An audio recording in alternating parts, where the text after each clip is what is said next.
The rain had just begun to fall when Ava Lawrence walked out of the small-town clinic, clutching a folded envelope of test results to her chest. She told herself she would not cry, not here, not on the street where neighbors might see.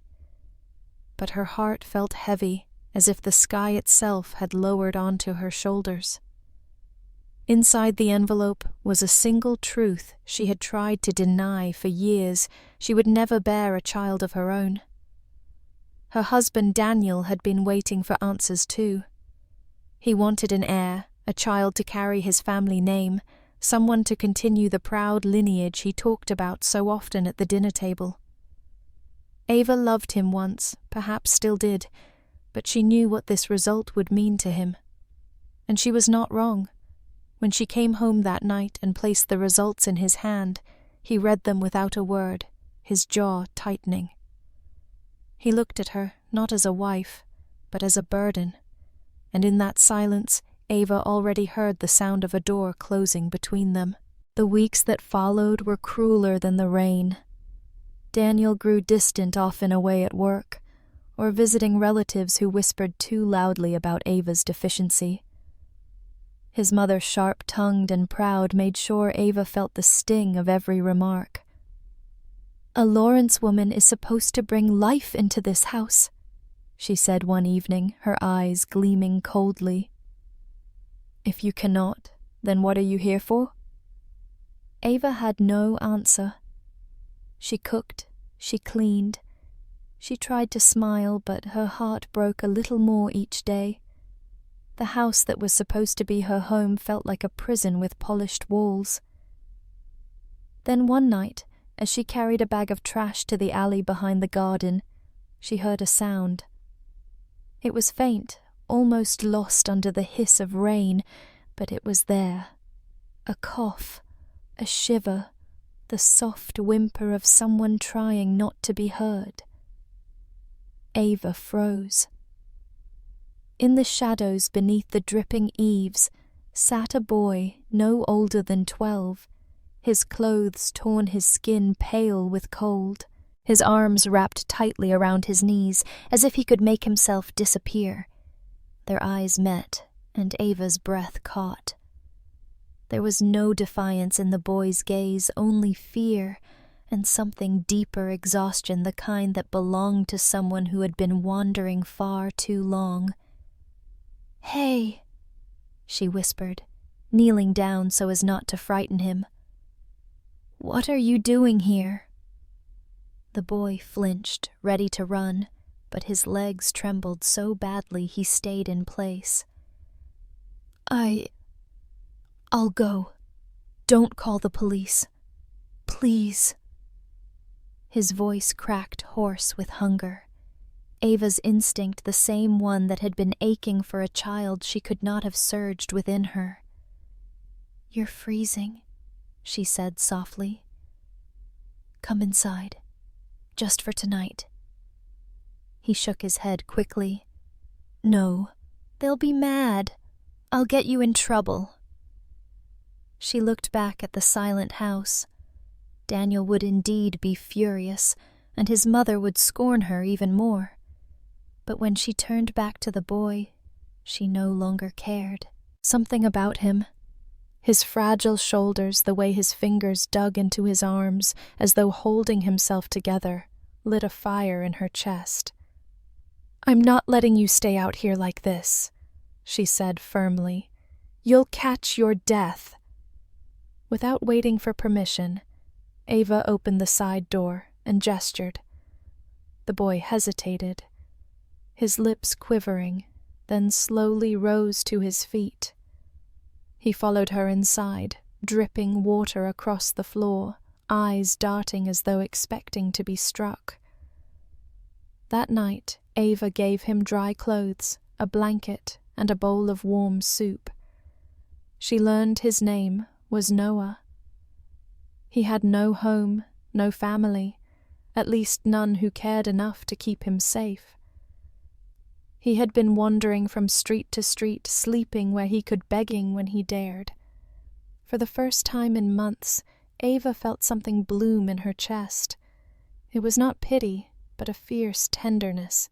As Noah fell asleep on the couch, curled tightly beneath the blanket, she sat beside him and whispered words she had never dared to say aloud.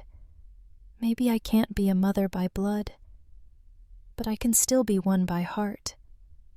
What she did not know was that this choice, this simple act of kindness, would set everything in motion.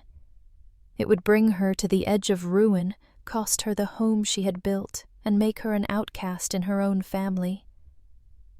Yet it would also lead her toward a future brighter than she had ever imagined, and toward the boy who one day would save them all.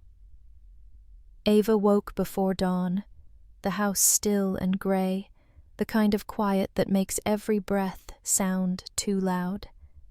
She slipped to the kitchen, set water to boil, and found herself moving carefully as if the floor itself might complain. On the couch, Noah slept curled under the wool blanket, a small hill of fabric rising and falling in steady rhythm. His damp hair stuck to his forehead in dark arcs. He had fallen asleep mid-sentence, a spoon in his hand, exhaustion, doing what fear could not. She made oatmeal stirred in a little brown sugar, then sliced an apple as thin as petals. When the kettle sang, she poured tea into her chipped blue mug and listened as the first birds tested the light. A floorboard creaked. Noah's head lifted, eyes bleary, body braced to flee. "It's okay," Ava said softly. "You're safe." He blinked, puzzled by the word, then pushed himself upright, careful to fold the blanket. "I'll leave after I eat. I won't cause trouble." "You're not causing trouble," she said. "Eat first. Then we'll figure things out." He stared at the bowl as if it might vanish. "Do you want me to pay you back?" "I can. I'll find work. I'll do the yard or, I don't know, carry things." "You don't owe me," Ava said more sharply than she intended. His shoulders tensed, and she softened her voice. "You owe no one for kindness, Noah." He ate in quick, neat bites like a boy raised to be invisible. When he finished, he thanked her, wiped the spoon, and set it precisely on the towel to dry. The gesture broke her heart for reasons she couldn't name. The house shifted around them, waking at last. Pipes murmured. Somewhere upstairs a door clicked. Ava's stomach dropped. Daniel's schedule had changed. He was home today, and his mother often arrived by mid-morning. Ava wiped the counter, then wiped it again, mind-racing. "Noah," she said, turning to him, "I need you to stay in the study for a while. There's a reading chair by the window. You can rest there. Please don't come out unless you hear my voice. Is it your husband?" She nodded. "He doesn't understand things like this." Noah's mouth flattened the expression of someone who already knew too well what people did not understand. He carried the blanket with him, silent as a shadow, and slipped into the study. Ava closed the door gently, then busied herself at the sink, pretending the world could be washed into sense with enough soap and heat. Daniel came in with the usual smell of aftershave and damp wool shaking rain from his coat. He glanced at the table, at the extra bowl in the drying rack, at the second pair of footprints on the kitchen tile. His eyes narrowed. "Did we have company?"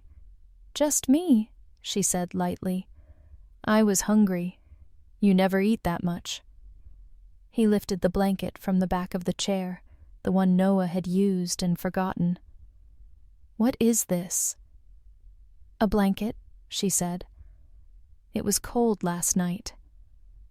Daniel watched her as if he were reading a contract for hidden clauses. "We're not running a shelter, Ava." The doorbell rang, a cheerful chime that did nothing to soften the dread tightening Ava's chest. Daniel's mother entered without waiting for an answer, as always. Margaret Lawrence was iron-wrapped in silk, her umbrella dripping onto the mat like a quiet accusation.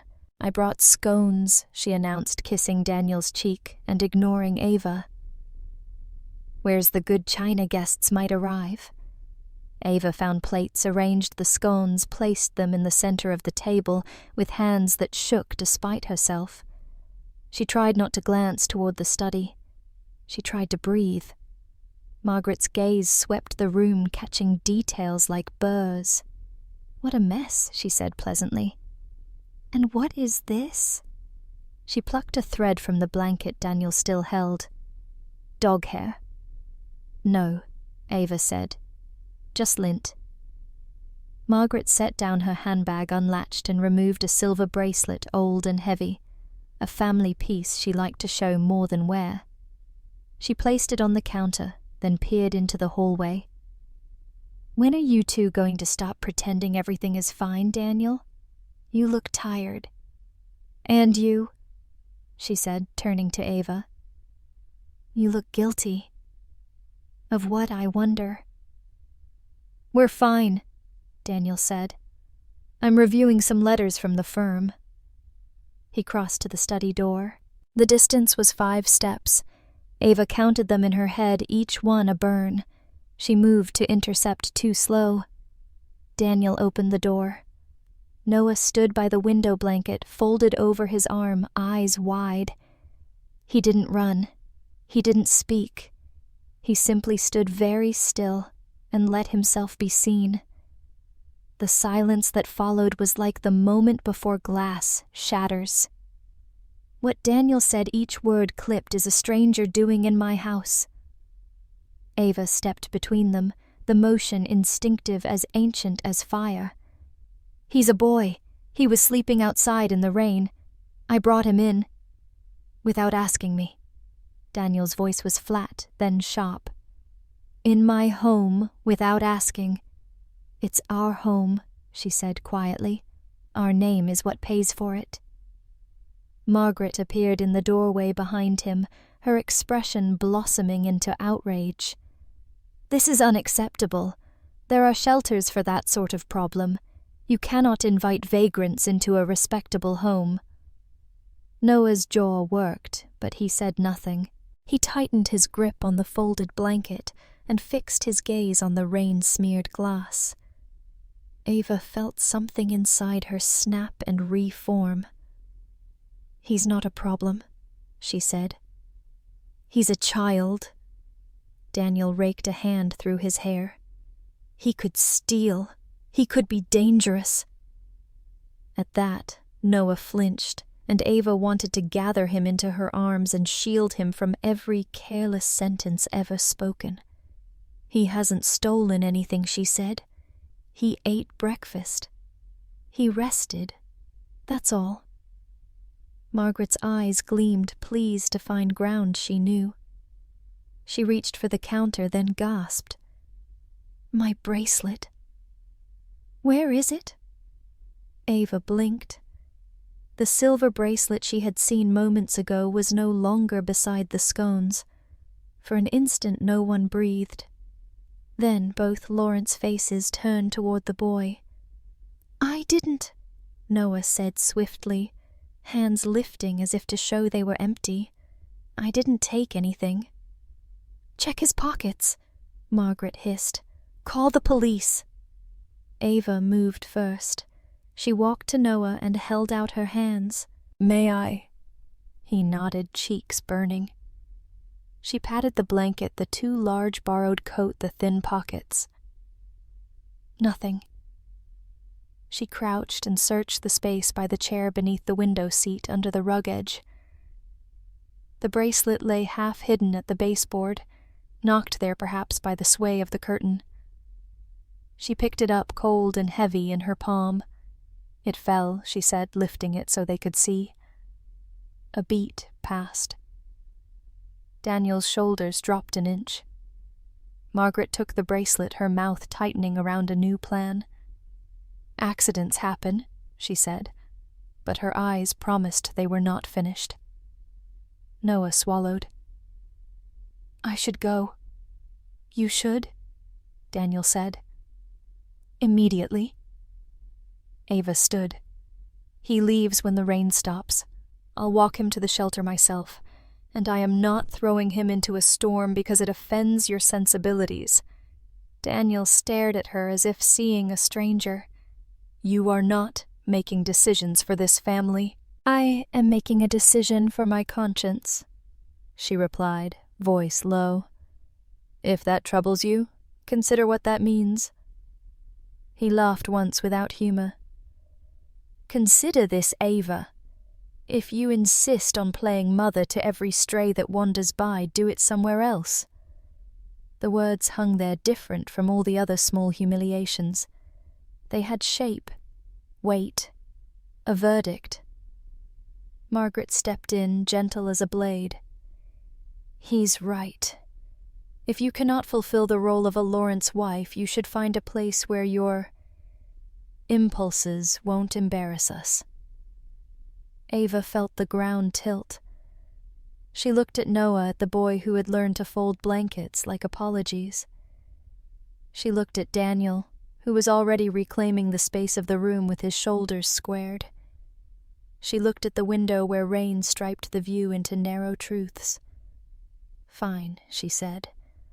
The word surprised even her with its steadiness. "We'll go?" Daniel blinked. I am not sending him out alone." She moved past them to the hallway, pulled an old canvas bag from the closet, and began to pack with the speed of someone who had practiced leaving in her head for years. A sweater, 2 pairs of socks, a thermos, the emergency cash she had kept in a book spine, pages pressed around the bills like a secret prayer. Margaret sputtered. "This is melodrama." "It's clarity," Ava said. She handed Noah the sweater, helped him into it, then wrapped the blanket around his shoulders again, knotting it like a cape. She met Daniel's eyes and waited for the plea that did not come. Only silence and the faint sound of rain backing off to mist. When they reached the door, Daniel spoke not to her, but to the space she left behind. "Don't expect to come back when this experiment collapses." She paused, her hand on the knob. "I don't expect anything from you anymore." Outside, the air tasted like iron and wet leaves. The street shone slick, and a pale light reached through the thinning clouds. Noah stood beside her, small but upright, the blanket dark against his borrowed coat. "Are you sure?" he asked, voice barely more than breath. "You don't have to." "I know," Ava said. She took his hand, surprised by its warmth. "But I want to." They walked.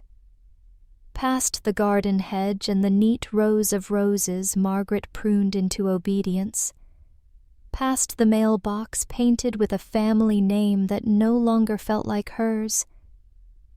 Past the point where someone might call out and say, "Enough, come back. You are loved here." No one called. At the end of the block, Ava stopped and looked back once. The house sat quiet, satisfied windows like lidded eyes. She turned away and tightened her fingers around Noah's. "We'll find a place," she said, steady now. "It might not be big, it might not be easy, but it will be ours." Noah nodded, the first hint of a smile shaping his mouth. "I can help," he said. "I'm good at fixing things."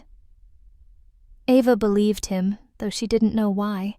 They walked on into a day that smelled of rain and beginning carrying with them nothing that mattered and everything that did. The streets were still slick when Ava and Noah reached the town's edge. The morning traffic was thin here, mostly delivery trucks and the occasional cyclist cutting through puddles. Ava tightened her grip on the canvas bag and adjusted the blanket around Noah's shoulders as if it were armor. He walked close to her side, watchful but uncomplaining, as though every step was a test of whether he truly belonged beside her. They found temporary refuge at the bus depot, its cracked benches and humming fluorescent lights offering at least a roof and warmth. Ava guided Noah to a seat and set the bag at their feet.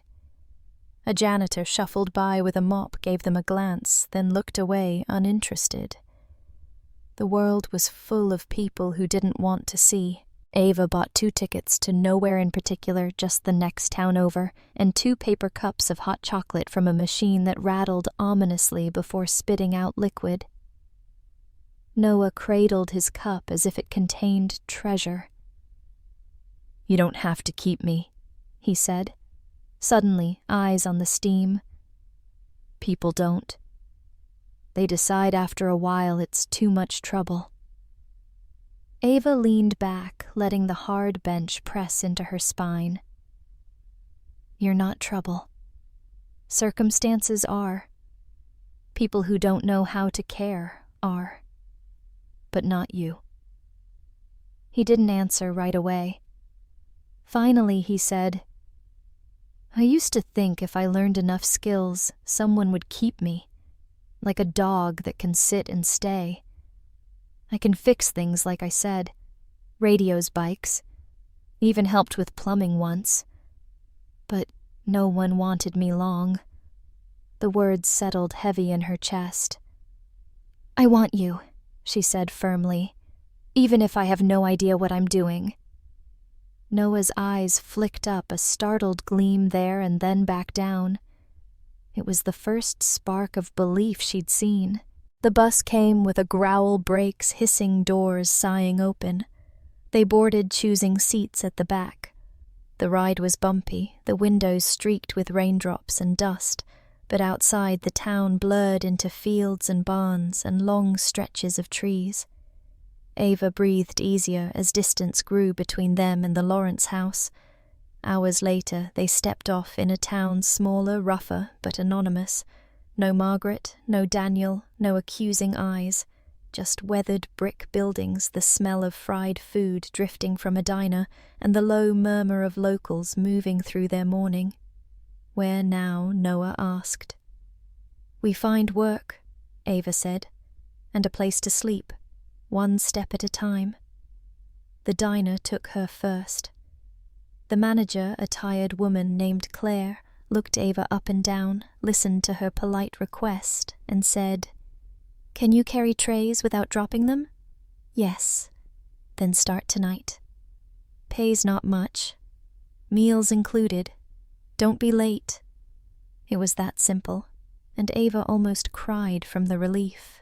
Noah lingered at the counter, scanning the chalkboard menu as if memorizing it. When Claire asked who he was, Ava said, "My nephew," the words strange and protective on her tongue. Claire shrugged and slid a plate of fries his way. "Keep him out of trouble." By evening, Ava was balancing trays, delivering coffee to truckers, clearing plates sticky with syrup. Her feet ached, but every ache was a reminder that she was building something. Noah sat in a corner booth with a pile of napkins and a pen someone had left behind. He drew mechanical parts, gears, wires, shapes Ava didn't recognize. During a lull, she leaned over. "What's that?" "A way to make the old radios work without new batteries," he said quietly. "If you hook the wires like this and turn the crank, see, it could run off motion. You invented that." He shrugged. "I just think about things until they make sense." The pride in his voice was shy, but real. Ava reached out and touched the sketch, careful not to smudge it. "Don't lose this. It matters." Later that night, Claire led them upstairs to a narrow storage room with a mattress on the floor. Not fancy, but better than the street, she said. "Don't spread it around, or every runaway in town will show up." Ava thanked her until the woman waved her off. She and Noah settled in side by side on the thin mattress. He curled up quickly, but Ava lay awake listening to the hum of the diner below the occasional car passing outside. For the first time in years, she felt the fragile tremor of possibility. The days blurred into weeks. Ava worked double shifts, saving every dollar. Noah helped where he could, washing dishes, sweeping floors, even repairing the old jukebox until it crackled with life again. Customers laughed and clapped when it played music for the first time in months. But with their small successes came shadows. Daniel had not called, had not come after her. That silence was its own wound, though she refused to let Noah see it. And Margaret Ava knew too well that woman would not forgive humiliation. Somewhere behind curtained windows and whispered conversations plans were already forming. One rainy afternoon, as Ava wiped down a booth, she caught Noah staring at the door.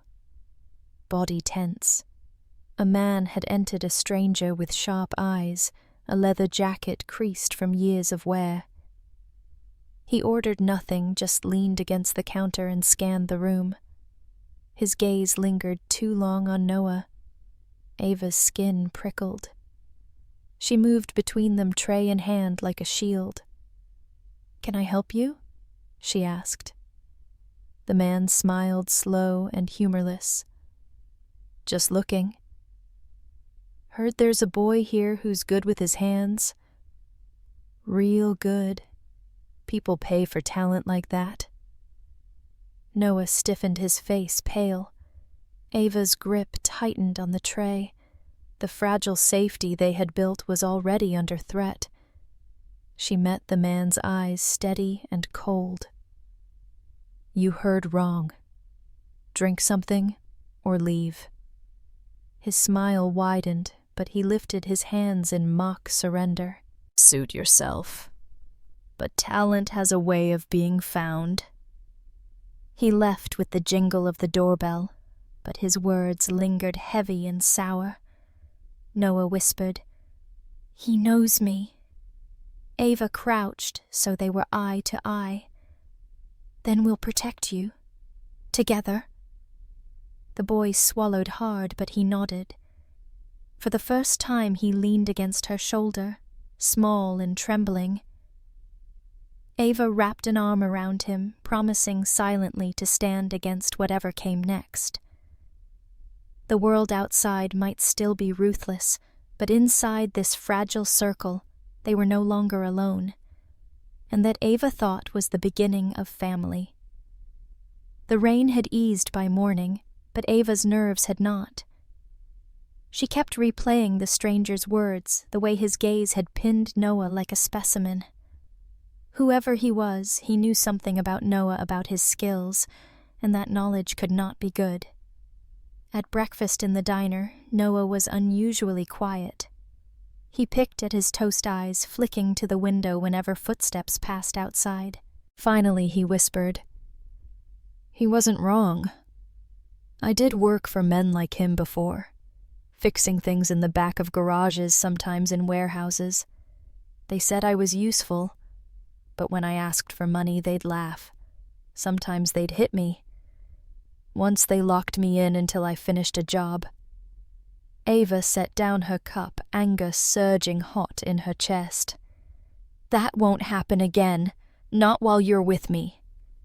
"You don't understand," Noah said. "If he's here, it means they're still looking. People don't just let go. If they find us, they'll take me back."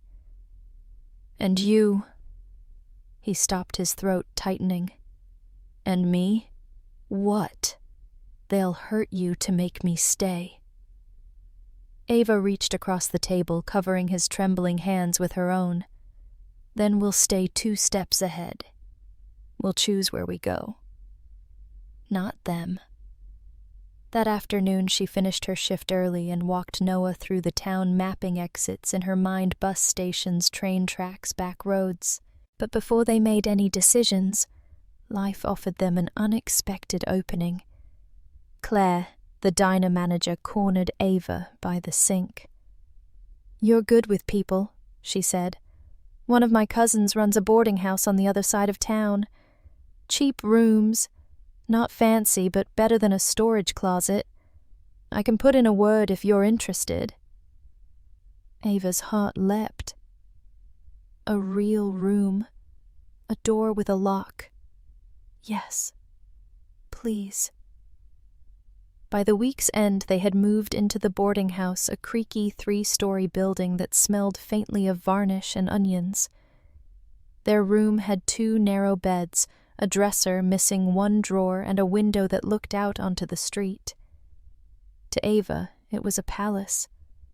To Noah, it was the first time he had ever unpacked a bag. He lined up his few possessions with a precision that made Ava ache: a stub of pencil-folded sketches, a bent spoon, and the blanket she'd first wrapped around him. When he finished, he turned to her and asked, "Do we stay here long?" "As long as it's safe," she promised. For a while it was. Ava worked mornings at the diner and evenings helping Claire's cousin with the boarding house. Noah attended the small local school, nervous at first, but quickly earning respect when he repaired a broken projector that had baffled the staff. His teacher called him a prodigy, a word Noah didn't understand at first. When Ava explained, his face flushed with quiet pride. The boarding house residents, dock workers, seamstresses, a retired soldier with a cough grew used to seeing the pair. They teased Ava gently about her serious eyes, and slipped Noah candy when they thought she wasn't looking. For the first time in years, she felt almost rooted. But shadows never stayed gone. One evening, as Ava returned from a late shift, she found Claire waiting at the stairwell. "That man came back," Claire said grimly. Leather jacket scar on his cheek. "Asked questions about Noah. I told him nothing, but I don't like the way he smiled." Ava's stomach knotted. She hurried upstairs where Noah was bent over his sketches, humming softly to himself. She didn't want to break the fragile peace, but she couldn't keep him blind. "Noah," she said gently, "we might need to move again soon." He froze. "Because of him?" "Yes." His fists clenched around the pencil. "I'm tired of running." "So am I," she admitted, "but safety comes first." The next day, her fears sharpened into proof. As Noah walked home from school, a black car slowed beside him. The window rolled down and the man with the scar leaned out, smiling. "Still good with wires, kid," he called. Noah bolted, sprinting the last block. Ava, waiting at the corner, caught his arm and pulled him into the boarding house just as the car idled past. Her heart hammered. They couldn't wait any longer. That night, she packed quietly. Essentials. Only money, clothes. Noah's sketches rolled tight and bound with twine. Noah sat on his bed, silent, watching her. "Where do we go?"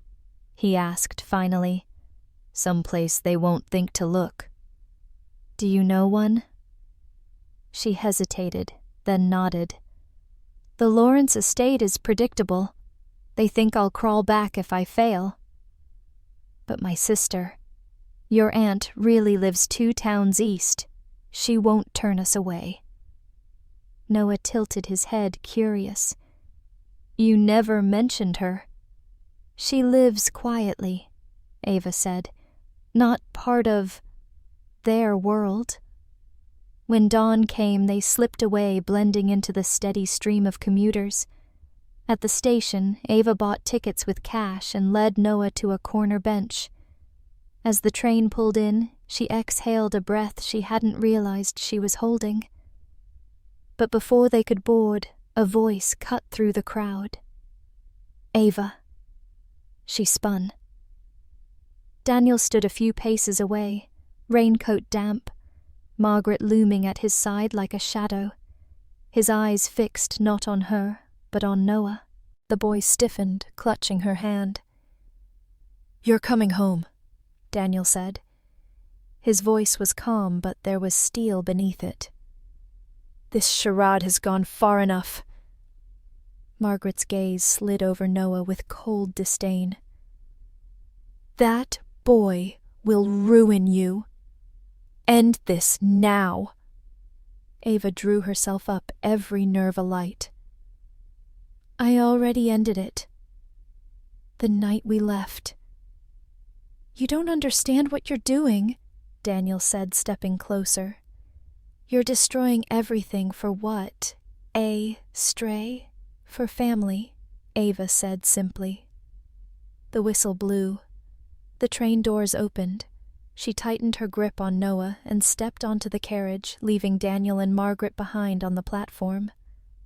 Their shouts faded as the train pulled away, swallowed by the clatter of wheels on rails. Ava held Noah close, her heart pounding. She had chosen. And whatever waited in the next town, her sister's refuge, the threat of pursuit, she would face it. Not alone, but with the boy who had already begun to change everything. The train rattled eastward, carrying Ava and Noah farther from the life she had abandoned and closer to the uncertain future she had chosen. Noah sat by the window, eyes wide as fields and hills rushed past, but Ava kept her gaze fixed inward, rehearsing what she would say to her sister. It had been nearly 4 years since they last spoke, their contact fractured by Margaret's disdain and Daniel's insistence that the Lawrence women should keep to their own circles. By the time the train pulled into the modest station of Fairbrook, twilight had settled. The town was quieter than the last, with cobbled streets lined by lamplight and the smell of damp earth after rain. Ava guided Noah down the platform, their footsteps echoing against the stone. Her sister Clara lived on the edge of town, in a cottage surrounded by ivy and apple trees. When Ava knocked, her heart was a hammer against her ribs. The door opened, revealing a woman with softer eyes than Ava remembered, strands of grey woven into her dark hair. Clara froze when she saw them. "Ava," she whispered as if speaking to a ghost. "Hello, Clara," Ava said, voice shaking. "This is Noah. We need a place." For a moment Ava feared rejection, but Clara stepped aside, eyes bright with unshed tears. "Come in, both of you." Inside the cottage smelled of herbs and old wood. A fire burned low in the hearth, casting a gentle glow. Noah lingered at the threshold, hesitant, but Clara crouched to his height. "You're safe here," she told him. "Anyone Ava brings is welcome." Noah's shoulders eased, though his eyes still darted nervously. Over tea, Ava explained in fragments the marriage gone cold, Margaret's cruelty, Daniel's silence, the boy she had chosen to protect.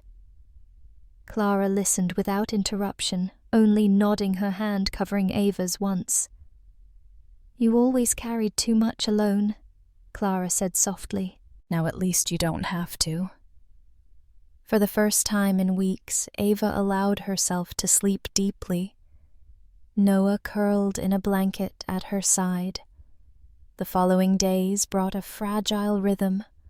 Clara's garden needed tending, and Noah threw himself into the work with surprising skill, fixing the old wheelbarrow and building a scarecrow from scraps. Clara laughed often, a sound Ava had missed more than she realized, but shadows still stretched toward them.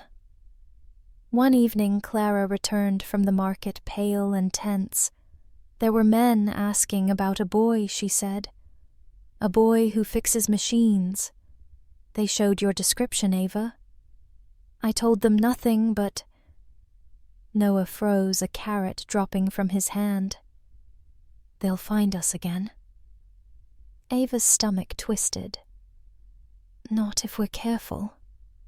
Clara hesitated, then said, "There's something you should know. Fairbrook isn't just another town. The mayor owes me a debt. Years ago I helped his wife through a hard time. If you need protection, I can call on him. Ava blinked. The mayor. Clara nodded. He has guards resources. More than you think. But we'd need to trust him completely. Noah's brow furrowed. What if he wants something back? He already owes me, Clara said firmly. This is our leverage. The choice weighed heavy. Stay hidden and hope the shadows passed, or step into the light, risking exposure, but gaining protection. Ava stared at Noah, who was watching her with the quiet trust he never gave easily. That night, a storm swept over Fairbrook. Rain hammered the roof, wind rattled the shutters. Ava lay awake listening when she heard voices outside, muffled but close. She slipped from bed, heart pounding, and peered through the window. Figures moved near the gate, 3 men lanterns bobbing, one of them unmistakably the scarred man from before. Ava's breath caught. They had been found. She shook Noah gently awake. "We have to move," she whispered. He blinked, groggy but alert the moment he saw her face. Clara appeared in the doorway holding a lantern, fear etched into her features.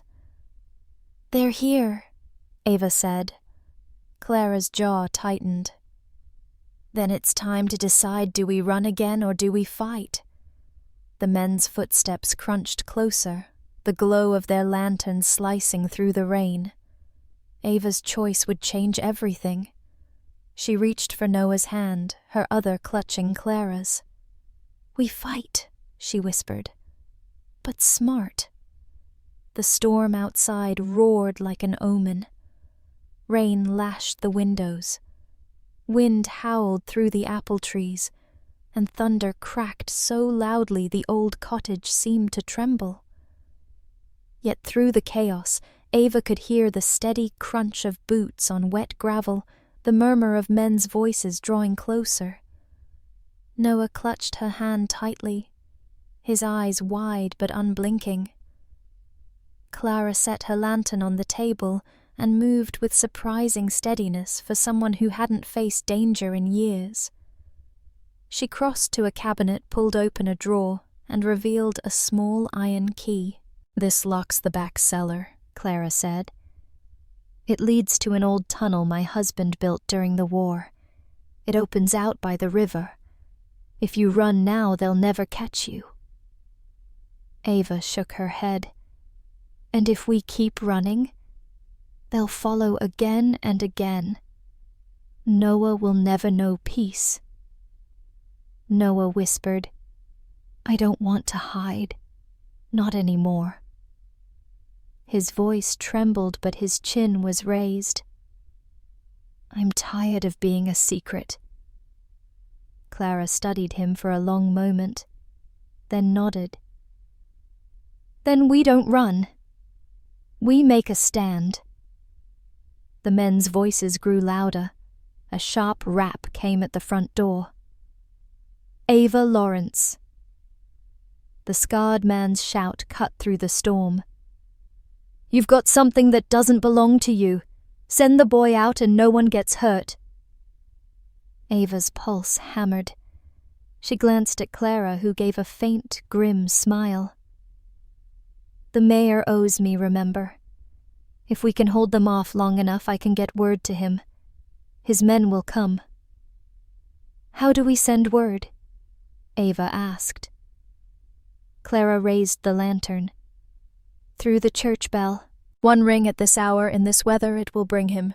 His housekeeper lives just down the lane." The pounding on the door grew harsher. The scarred man's voice dropped low. "You have until I count to 5. Clara shoved the lantern into Ava's hands and hurried toward the side door. "Keep them talking. Don't let them in." Ava pulled Noah close. "Stay behind me." 1, the scarred man bellowed. Ava raised her voice steady despite the fear gnawing at her ribs. This boy isn't yours to take. He's under my care now. Leave, and you'll be spared the law." The men outside laughed cruel and sharp. "2." Noah whispered. "They won't stop." "I know," Ava murmured. 3. Clara's figure darted into the storm, disappearing toward the church tower. Ava prayed the old bell rope still worked. 4. Ava slid the heavy wooden bolt across the door. Her eyes swept the room, landing on the iron poker by the fireplace. She grasped it tight. The weight steadied her, so the front door shuddered as the men threw their weight against it. The hinges groaned. "Stand back," Ava hissed to Noah. He retreated behind the table, gripping his sketches as though they were his shield.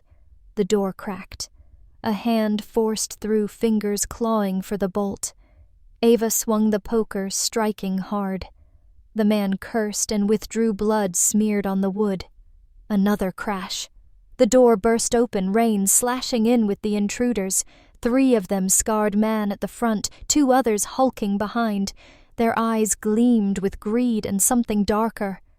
"Step aside, woman," the scarred man snarled. "The boy comes with us." "No," Ava said, simply lifting the poker like a sword. Behind her, Noah's voice rang out higher but steady. "I'm not your tool anymore," the scarred man sneered. "You'll always be what we make of you." He lunged.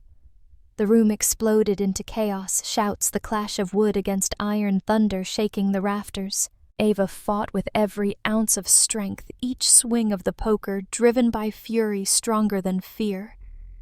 Noah darted between the men, small but swift, yanking at their jackets, tripping them, giving Ava openings.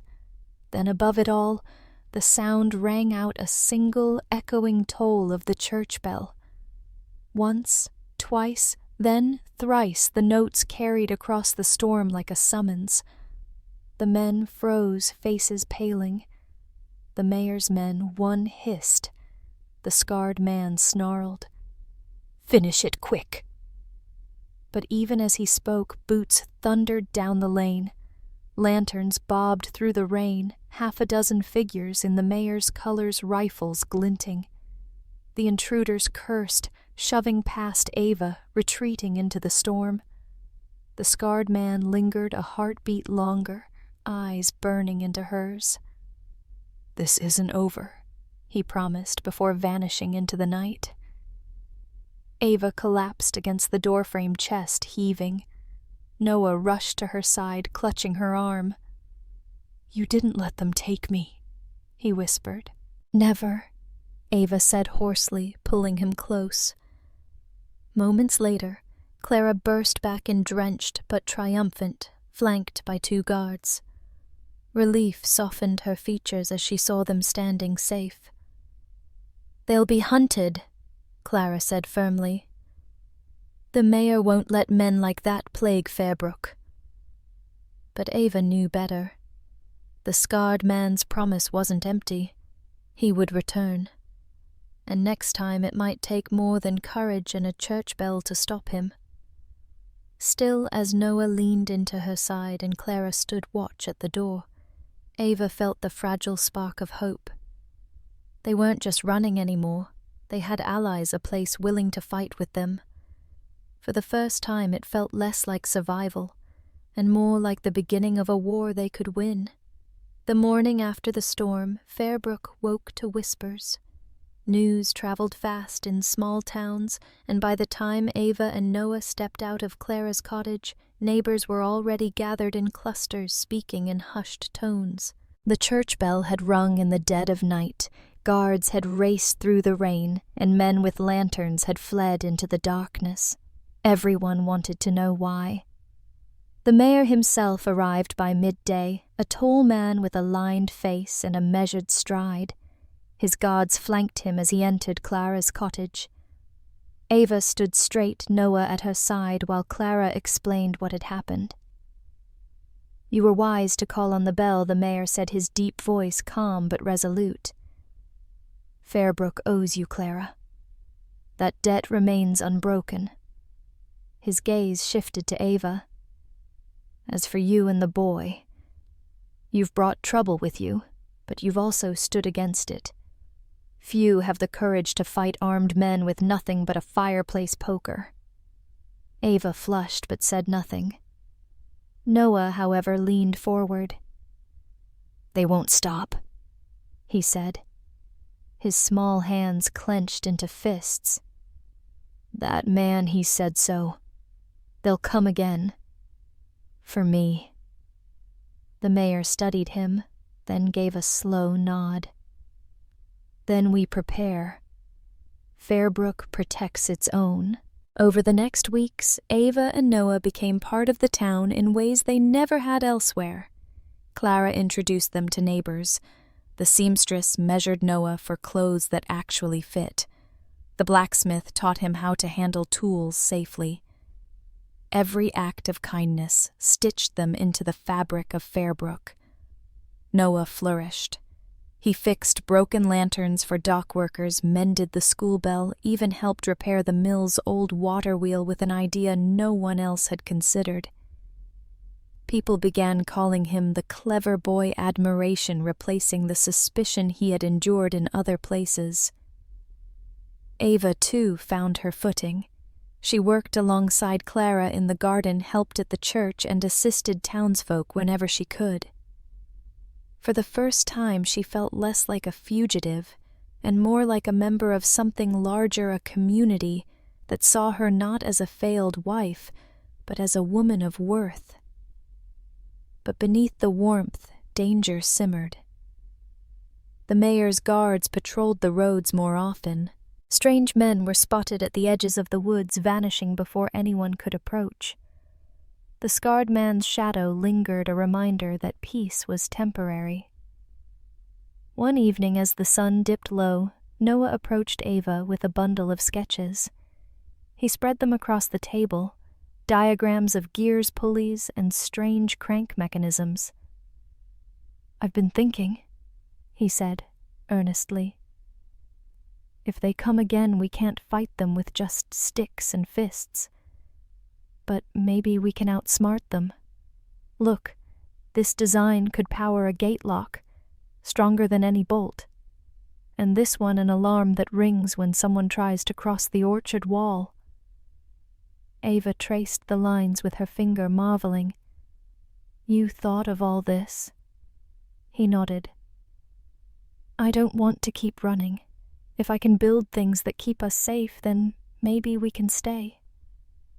Clara, standing nearby, murmured, "The boy doesn't just mend what's broken. He invents what we never had." That night, with the mayor's blessing, Noah began working with the town's craftsmen. They gave him scraps of metal and old wood tools too worn for precision, but enough for a start. Slowly, Fairbrook began to transform locks on doors, reinforced lanterns rigged to spark brighter alarms strung across fences.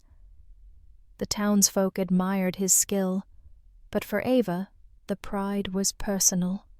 Each invention was proof that Noah was not a burden, but a gift. A boy once discarded, now protecting everyone around him. Then came the warning. A rider burst into Fairbrook at dawn, horse lathered with sweat. "Raiders," he shouted.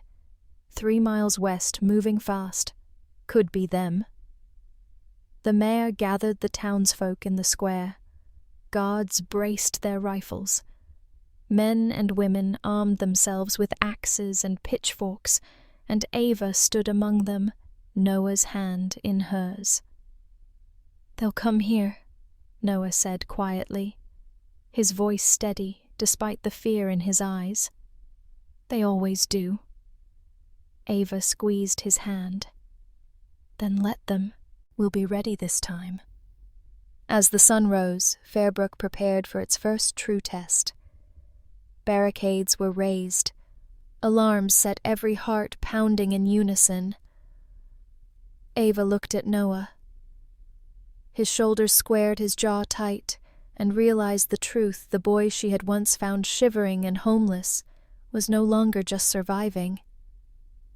He was standing as a defender, not just of her, but of an entire town. And when the scarred man returned, he would discover that the woman he cast aside and the boy he sought to control were no longer weak, no longer alone. They were family, and Fairbrook was ready to fight beside them. The morning of the raid dawned grey and heavy, as if the clouds themselves were holding their breath. Fairbrook, usually quiet and slow to wake, was alive with tension. The barricades had been finished and the night stacks of barrels, timber and stone pulled across the main road. The alarms Noah had strung up rattled softly in the wind. Thin wires stretched between posts and trees, ready to clang if disturbed. Ava stood at the edge of the square, her hands raw from hauling wood, her chest tight with nerves. Around her townsfolk gathered in clusters, dockhands with axes, seamstresses clutching sharpened shears, children ushered into the church under guard. Clara moved among them, calm and purposeful, pressing bread into trembling hands, whispering courage. And there was Noah, standing straighter than Ava had ever seen, a satchel slung across his shoulder filled with sketches and bits of wire. His inventions were no longer just drawings, they were part of the town's defense. He glanced at Ava, his face pale but determined. The mayor addressed the crowd from the church steps. "Fairbrook has weathered storm, sickness, and hunger," he declared. "Now men come to take what is not theirs. But today we do not run. Today we show them this town stands together." A cheer rose, shaky but real. Ava felt it steady her heart. The first alarm rang before noon. A tin can clattered against stone at the orchard wall, the sound sharp and urgent. Everyone froze. Then came the second alarm, a bell rigged to the north gate, ringing clear in the still air. "They're here," Noah whispered. Shadows emerged from the trees, figures in dark coats moving with predatory ease. At their head strode the scarred man, lantern light glinting off the cruel smile etched across his face. Behind him came a dozen more armed with clubs and knives. Fairbrook, the scarred man, called, his voice carrying. "Hand over the boy and we leave you in peace. Resist and we'll burn this pretty town to the ground." A murmur rippled through the crowd, but Ava stepped forward before fear could take root. "He's under our protection," she shouted. "You won't touch him." The scarred man's eyes narrowed, fixing on her. "You again. You should have stayed gone, Ava. Now you'll watch this place burn for your stubbornness." With a sharp gesture, he sent his men surging toward the barricade. The clash was immediate. Townsfolk braced the barricades as raiders slammed against them. Wood splintered fists, swung shouts filled the air. The mayor's guards fired warning shots into the sky, the cracks echoing, but the raiders pressed harder. Then Noah's work came alive. At the north gate, a raider tried to slip through, only to trip a wire that sent an iron bell clanging loud enough to rattle his teeth. Others hesitated, startled, giving Fairbrook's defenders precious seconds to regroup. At the orchard wall, Noah's pulley system yanked shut, a heavy gate slamming 2 men outside before they could slip through. Noah himself darted among the fighters, small and fast, tightening knots, resetting alarms, shouting directions. Ava kept close, swinging a broken shovel handle to fend off anyone who got too near. At one point, she saw the scarred man vault the barricade himself, cutting through defenders with brutal strength. He locked eyes with Noah, his intent clear. Ava lunged between them, blocking his path. "You'll have to go through me." He sneered. Gladly. The fight was desperate. The poker Ava had wielded weeks ago was gone, but her will was sharper than any blade. Each strike she gave was for the boy behind her, for the town that had taken them in. The scarred man was stronger, but she was faster, driven by fury and love. Suddenly, Noah shouted Ava down. She dropped instinctively. Noah yanked a cord, and above them a makeshift contraption snapped 2 barrels rigged on a pulley swinging down. They smashed into the scarred man's shoulder, knocking him hard against the barricade. He roared in pain, clutching his arm. The townsfolk surged, driving the raiders back. Panic rippled through their ranks as more of Noah's devices clattered and rang, confusing and disorienting them. Guards pressed forward, townsfolk shouted, and the raiders faltered. At last, the scarred man gave a sharp whistle. His men retreated, dragging him with them. From the edge of the woods, his voice rang one final time. "This isn't over. The boy is mine, and when I return, not even your tricks will save you." Then they were gone, swallowed by the trees. The square erupted in exhausted cheers. People embraced, laughed shakily, wept openly. The barricades held, the alarms rang true, and the town still stood. Ava knelt beside Noah, who was panting. His hands scraped raw. "You did it," she whispered, brushing mud from his cheek. "You saved us." His eyes shone with something deeper than pride. "We saved each other," he said. Clara approached, laying a hand on both their shoulders. "Fairbrook is yours now, as much as anyone's.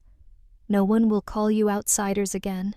For the first time in years, Ava felt something she thought she had lost forever. A future not just for her, but for Noah. Yet even as the town celebrated, her heart held a quiet warning. The scarred man's words were not empty. He would return. But now Ava and Noah were no longer alone. They had a family, a town, and the strength of all they had endured together. And when the reckoning came, they would be ready. For a few precious weeks, Fairbrook breathed easier. The barricades remained in place, the alarms polished and reset each morning, and the townsfolk carried themselves with new pride. They had faced the raiders and sent them fleeing. Yet beneath the bustle of daily life, a thread of unease tugged at every heart. Ava saw it in the glances over shoulders, in the way mothers pulled children closer at dusk. The scarred man's words still echoed, "This isn't over." One crisp morning, Clara returned from the market with a folded letter in her apron. Her face was grave as she laid it on the table. "From the Lawrence estate," she said quietly. Ava froze. She had not seen her husband Daniel nor his mother Margaret since the night she boarded the train with Noah. With trembling hands she broke the seal. The letter was brief. "Come at once. The house is under threat. We need your help." Noah frowned. "Why would they ask you? They never wanted you before." Ava swallowed hard. "Because the raiders have turned their eyes on them now. Daniel and Margaret may finally understand what it means to be hunted." Clara's gaze was steady.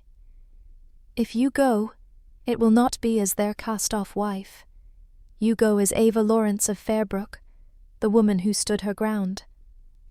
Ava looked at Noah. "It's your choice, too. If we return, we face him again." Noah met her eyes, his jaw set. "We go. No one deserves to be torn apart even if they never cared for us. And if he wants me, then I won't hide anymore." The Lawrence estate loomed just as Ava remembered, grand proud, yet now shadowed with broken shutters and trampled gardens. Guards milled nervously at the gates, and smoke curled faintly from the distant woods where the raiders camped. Daniel appeared first, pale and weary, his once perfect coat rumpled. Margaret followed her face lined with fear instead of disdain. "You came," Daniel muttered, relief and shame mingling in his eyes. "I didn't come for you," Ava said evenly. "I came because your house holds people who don't deserve to suffer for your pride. And because this boy deserves to finish what you all began." She rested a hand on Noah's shoulder. Margaret's eyes flicked to him, still full of old bitterness, but she said nothing. Fear had silenced her tongue. Night fell heavy. Torches blazed beyond the gates the raiders had returned in force. The scarred man rode at their head, his arm bound, but his sneer undiminished. "Lawrence Estate," he bellowed. "Give me the boy, and I'll leave your fine house standing.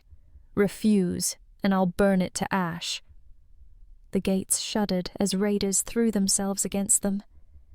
Inside, panic rippled through servants and guards alike.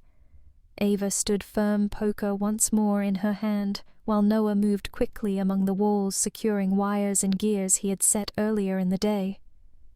"Ready," Ava whispered. Noah's eyes gleamed. "Ready." The first breach came with a splinter of wood. Raiders poured through only to be met by Noah's traps. Tripwires released heavy beams that knocked men sprawling. Bells clanged so loud they rattled the rafters, sowing confusion. At one corner, a crude, crank-powered lantern burst into dazzling light, blinding the attackers. Still the scarred man pressed forward, cutting through the chaos, his gaze locked on Noah. "You think your tricks can stop me? You're mine, boy." Ava leapt between them, but this time Noah didn't retreat. He darted past her straight into the open. "You don't own me," he shouted, his small voice ringing louder than thunder. He yanked another cord, this one leading to the estate's ancient well. A counterweight released, sending a cascade of stones tumbling from a makeshift rig he had built. The scarred man staggered, trapped beneath the debris, roaring with rage. The raiders faltered. Guards surged forward, Daniel at their side for once, striking with real fury. Margaret, trembling, clutched a servant's arm. Her eyes locked on Noah, not with contempt, but with stunned realization. "Fall back!" The scarred man shouted, dragging himself free, blood streaking his face. Fall back. And just like that, they vanished into the night, broken and beaten. Silence fell. The estate was battered but standing, its people shaken but alive. Daniel sank against the wall, breath ragged. Margaret whispered, "He saved us. That boy saved us." Ava drew Noah close, pride swelling in her chest. "Yes, the boy you scorned, the boy you called a burden." Her gaze swept over them. "Now you see who he truly is?" Daniel's eyes met hers, something like regret flickering there. But Ava turned away. She owed them nothing more. As dawn broke, Fairbrook's guards arrived, answering Clara's summons. The mayor himself declared the Lawrence estate under Fairbrook's protection. For the first time, Ava saw her past and present converge, the life she had been cast out of, and the life she had built anew. She chose without hesitation. Taking Noah's hand, she said, "We go home." And when they walked back through Fairbrook's gates, greeted by cheers and open arms, Ava knew the truth. At last she had not been abandoned. She had been delivered. Noah, once a homeless boy, now stood not only as her son, but as the savior of them all. The woman who had been cast aside had built a family stronger than blood, stronger than fear. And together they had carved out a place where no one could ever take their worth away again.